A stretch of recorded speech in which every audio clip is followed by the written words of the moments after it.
Hi everyone, Randy Dean here. Hey, as you know, I have been working and making slow but steady progress on my new Microsoft Mastery video series. And as part of this, I've been going through the video editing process, almost done with the Outlook video now. But I came across this snippet in the third video, which is the final Outlook video in the series.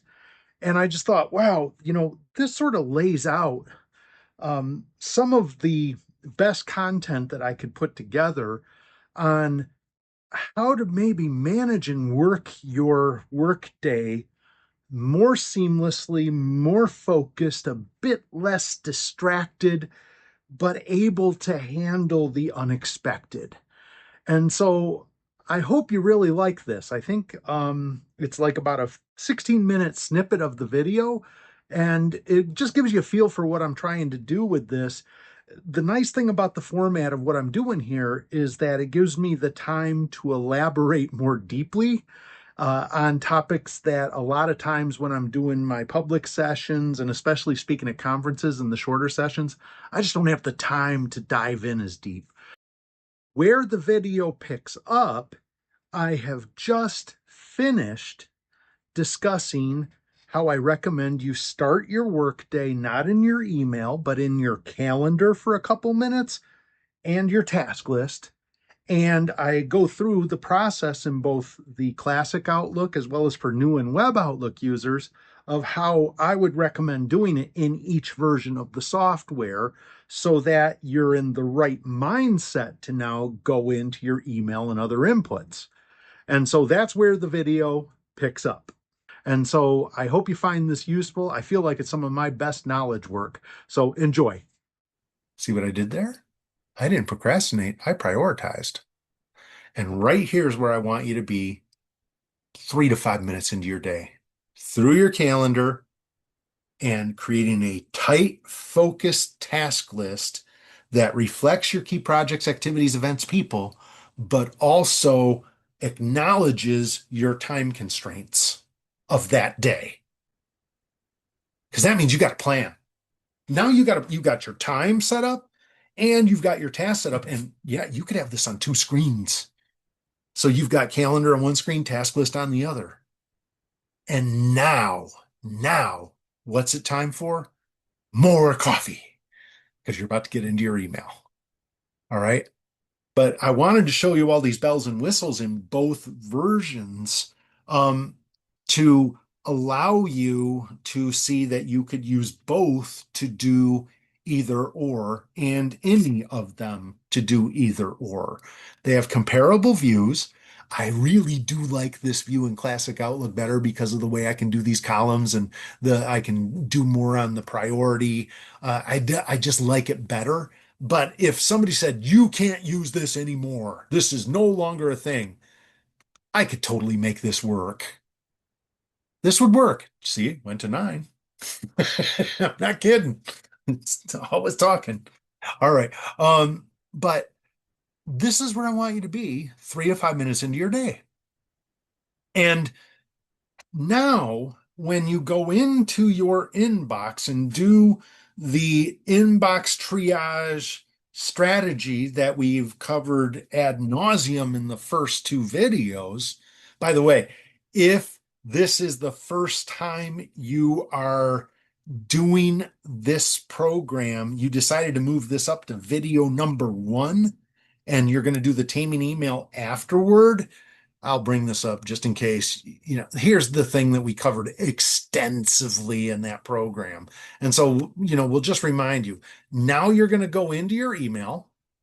And when you go into your email, what I want you to do, new email comes in, you got to read it until you know what you need to do next. If it's 3 minutes or less, try to do it now, only handle it once. Longer than a couple minutes, turn it into a task or calendar item, which is covered how you can do that using this drag and drop thing to the left in Classic and to the right under the My Day view in New and Web. And then before maybe you put it into a folder, you add some labels to those emails to make it easier to find them in search. And if you don't have a good folder to put it in, make one, put it there. Yeah, this is the decision tree. And not only are you going to do your emails this way, you're also going to try to triage all of your new inputs. Email, voicemail, snail mail, documents, e-documents, faxes, text messages, IM, stacks, piles, clutter, all that. You're going to do that next, assuming you're not going to a meeting right now. Okay. And remember, like we said, all things will be adjustable and movable. If you got a first thing meeting, then you do this after the meeting, right? Um, maybe you've got a first thing meeting that starts at 8:15.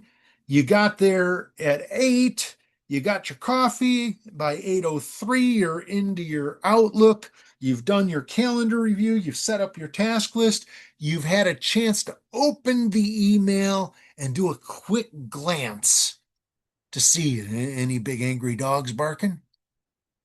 And then you grab your coffee and go to your meeting. But then when you come back from the meeting, you do this. And you might spend the next 30, 45, 60 minutes at that start of the day, depending on whether it's a Monday or a Friday, going through all those new inputs that have come in overnight. But here's going to be the difference from what you're doing now. Remember, right now, what you're probably doing is taking a lot of those new things. I don't have time for this. Mark it on red flag it. No, you're not doing that anymore. You're instead dealing with the quick ones, making the longer ones part of your task list and calendar. Not just for your email, but for all inputs, voicemail, snail mail, etc. And like I said, that might be the next 30, 45, 60 minutes, but you are going to spend that time anyway going through all that stuff. But here's the big difference. Now you're only going to be looking at those inputs once, maybe twice. Whereas before, if you're like most people, you're looking at them 3 to 7 times each. How much time is that going to save you over a year? And because you have gone through the drill of looking at your calendar and your task list, you now have a frame of reference before you dive in to all these new inputs that have come in overnight. And so you'll be able to better assess, is this just my normal average squirrel, or is this a big angry dog? And sometimes the big angry dog will be in there, and you will give all of your focus to get that dog to stop barking. Right? Yeah, right. That's what you'll do. But here's where it's big difference. If you've been opening your inbox first instead, you're giving, I'm betting, a few squirrels big angry dog status. And that's how you find yourself working on the wrong things at the wrong time and not working on the things you really need to when you should. But if you can get into this drill at the start of your day, starting in calendar, followed by a little review and tightening of your task list before you dive into all these inputs, that means you give yourself the opportunity to better assess those new inputs and prioritize them accordingly if they're not quick and gone. So you should have a big wave of output and during that first of the day where you're doing all your little 30-second replies and forwards, right? I mean, just get them done. Get that stuff gone. So you never have to look at it again. And then prioritize what's left. Now, coming out of this, what you're going to probably do is go quickly and check your calendar.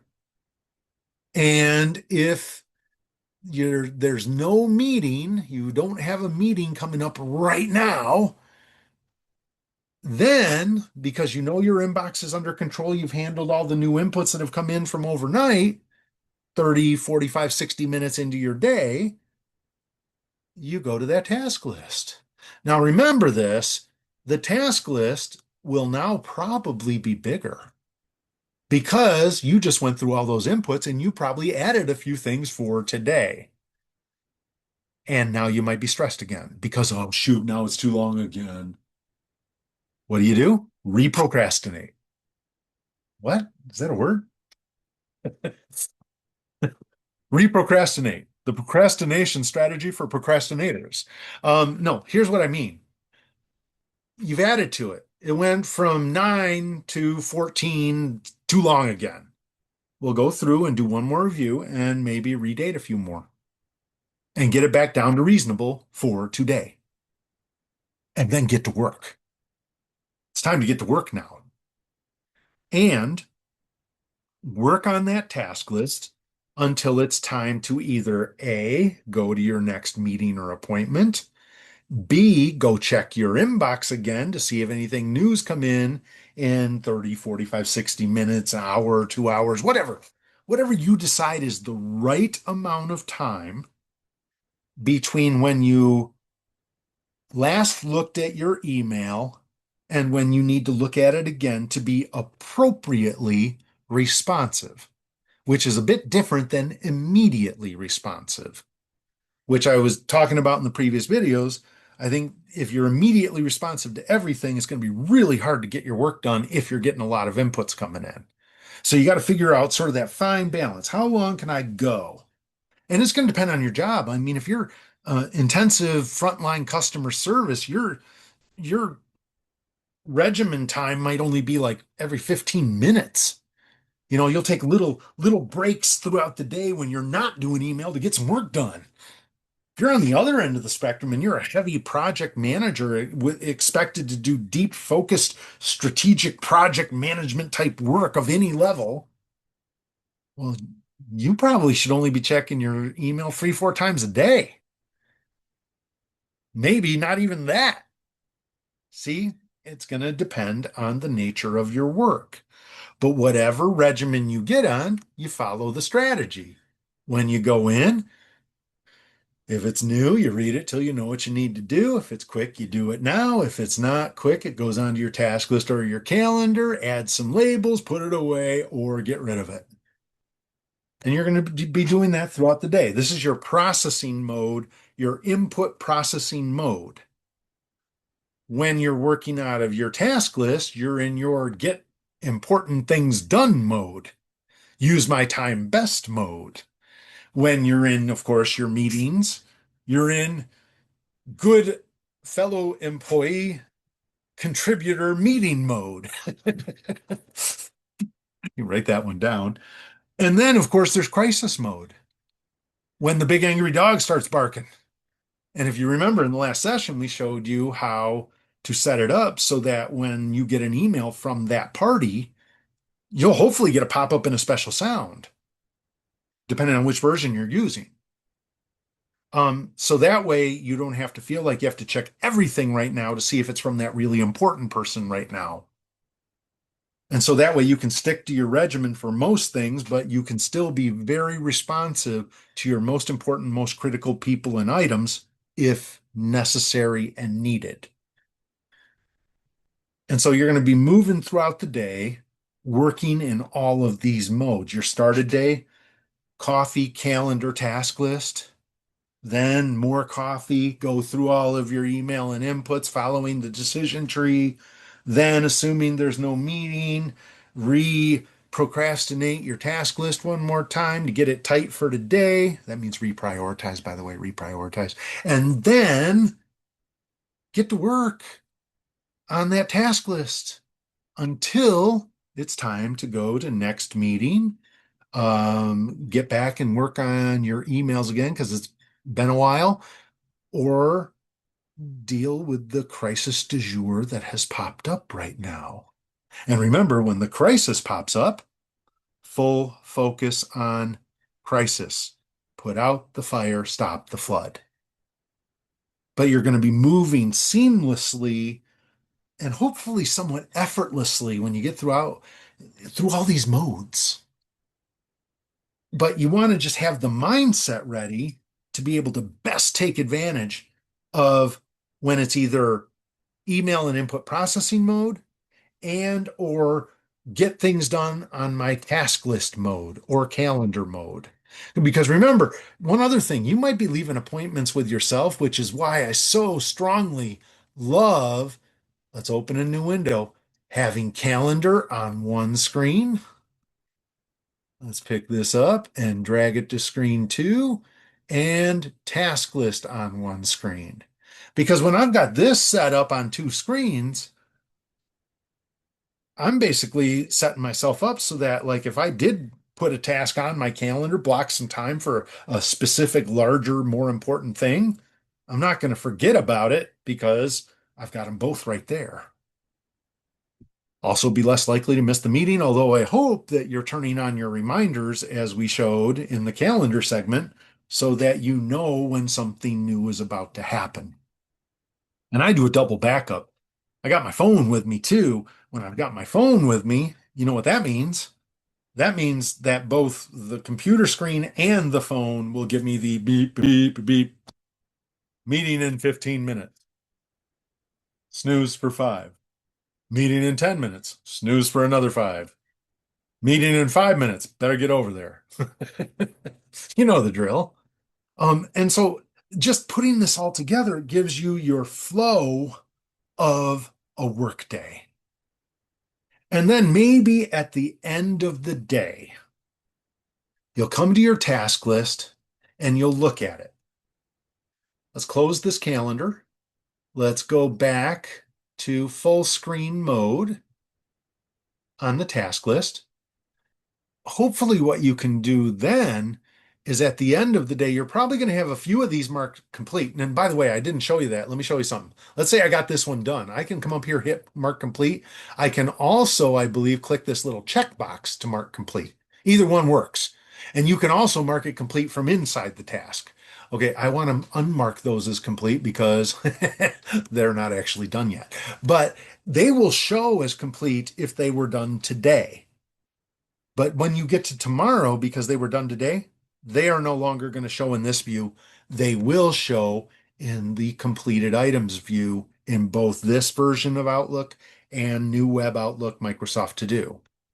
Okay. So you can sort of, see what you've got done. You're probably going to, if it's like most days, at least for me, there's probably 2 or 3 things I didn't get to because you just run out of day and time and energy.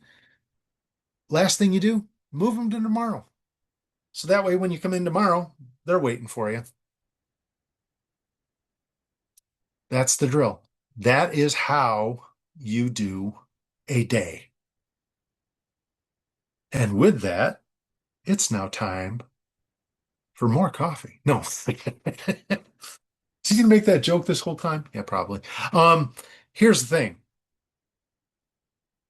That is a pretty good strategy on how to stay seamlessly productive with all of your competing inputs and emergencies and interruptions and meetings, etc.